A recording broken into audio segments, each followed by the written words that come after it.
સુરતમાં railway station પર rail મેલ service ફરી એકવાર બંધ થતા સ્થાનિકોમાં રોષ જોવા મળ્યો છે। ત્યારે રેલવેમાં રેલ મેલ સર્વિસ ઘણા વર્ષોથી કાર્યરત હતી, પરંતુ ભાજપના સાંસદ ચૂંટાયા બાદ પ્રથમ વખત આ સેવાને અટકાવી હતી અને આરએમસી કચેરીને આણંદ ખાતે ખસેડી દેવાઈ હતી। જોકે નાગરિકોએ વિરોધ નોંધાવતા દેવુસિંહ ચૌહાણે આ સેવા શરૂ કરાવી હતી, પરંતુ સ્ટેશનના આધુનિકરણને લઈને ફરી એકવાર આ જિલ્લાની પ્રજાને અન્યાય કરવામાં આવ્યો છે, જેમાં આરએમએસ સર્વિસને છીનવી લેવાના જિલ્લાની નબળી નેતાગીરી ઉપર સવાલ ઉભા થઈ રહ્યા છે। ત્યારે સ્થાનિક નેતાઓ દ્વારા સુવિધા પુનઃસ્થાપિત કરવામાં આવે તેવી વ્યાપક માંગ કરવામાં આવી રહી છે।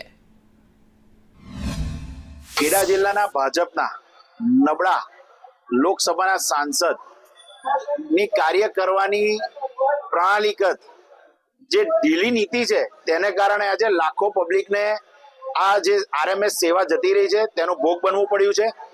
કોંગ્રેસનું જ્યારે સરકાર હતી ત્યારે આરએમએસ સેવા શરૂ કરવામાં આવી હતી, લાખો લોકોનો લાભ લેતા હતા, એમના પાર્સલ આખા ભારતની અંદર અહીંયાથી જતા હતા, તાત્કાલિક પહોંચતા હતા। પણ એક સમય એવો આવ્યો કે આ આરએમએસ સર્વિસ જેવી સરકાર બદલાઈ, ભાજપની સરકાર બેઠી, ભાજપના સાંસદ ચૂંટાયા અને આરએમએસ સેવા આણંદ જતી રહી। જો કોર્પોરેટ આણંદ જતી હોય તો પછી નડિયાદની વેલ્યુ શું રહેશે? નડિયાદ સંતરામ મહારાજની ભૂમિ છે, અહીં સગવડ માગે લોકો, તો પછી આરએમએસ આણંદ જાય તો પછી નડિયાદ નગરપાલિકાનો ઓફિસમાં કોઈ મિનિંગ જ નથી, તો બધી ઓફિસો આણંદ લઈ જાઓ।